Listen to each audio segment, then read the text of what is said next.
નમસ્કાર દોસ્તો, વિડીયોમાં ફરી એક વખત તમારું સ્વાગત કરું છું।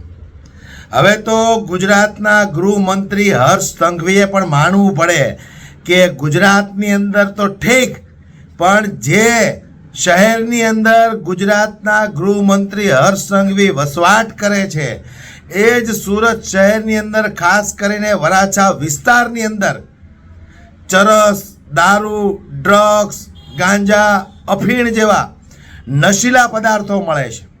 અત્યાર સુધી કદાચ આમ આદમી પાર્ટીના કાર્યકર્તાઓ, એમના હોદ્દેદારો, એમના કોર્પોરેટરો વિરોધ કરી અને આ વાતને જણાવે તો આપણે કદાચ એવું માનીએ કે ભાઈ વિપક્ષમાં બેઠા છે, એનું કામ જ છે વિરોધ કરવાનું।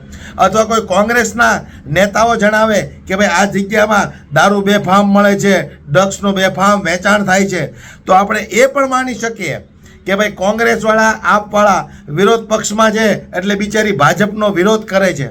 પણ હવે અહીંયા તો ભારતીય જનતા પાર્ટીના જ ધારાસભ્ય અને ખાસ કરીને વરાછા વિસ્તારના કિશોર કુમાર કાનાણીએ ખુદ કબૂલ કર્યું કે વરાછા વિસ્તારની અંદર બ્રિજ નીચે ચરસ, દારૂ, ગાંજો, ડ્રગ્સ, અફીણ જેવા નશીલા પદાર્થો વેચાય છે। આ બ્રિજ નીચે ગેરકાયદેસર લોકો ફક્ત રહેશે એવું નથી, વસવાટ કરે એવું નથી, પણ એમના ધંધા પણ 2 નંબરના છે। દારૂ, જુગાર, ડ્રગ્સ, ગાંજા, અફીણ, અનેક પ્રકારના ન્યુસન્સ છે। લોકો પીવે પણ છે અને વેચે પણ છે।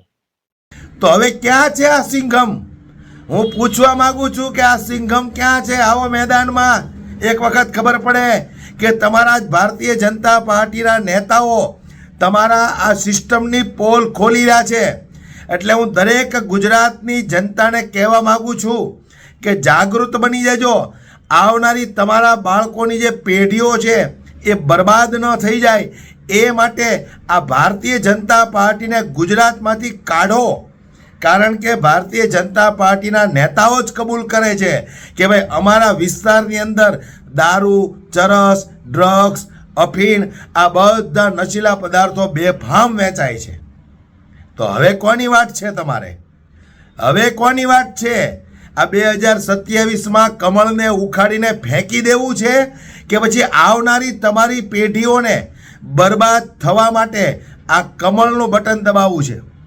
આવનારી તમારી પેઢીઓ વધુમાં વધુ આ નશીલા પદાર્થોનું વ્યસન કરે, બરબાદ થાય, ત્યાર પછી આ નશીલા પદાર્થો ખરીદવાના પૈસા ન મળે તો આત્મહત્યા કરે, ચોરીઓ કરે, એવું તમારા બાળકોનું જો ભવિષ્ય ઈચ્છતા હો તમે તો કમળનું બટન દબાવજો। કારણ કે મેં શરૂઆતમાં કીધું એમ કે ભાઈ કોઈ વિપક્ષવાળો પ્રહાર કરે તો આપણે એવું માને કોઈ લોકો કે બિચારી આમ આદમી પાર્ટી, કોંગ્રેસ પાર્ટી કેટલી બધી પોલ ખોલે છે પણ કાંઈ ઉપજતું નથી।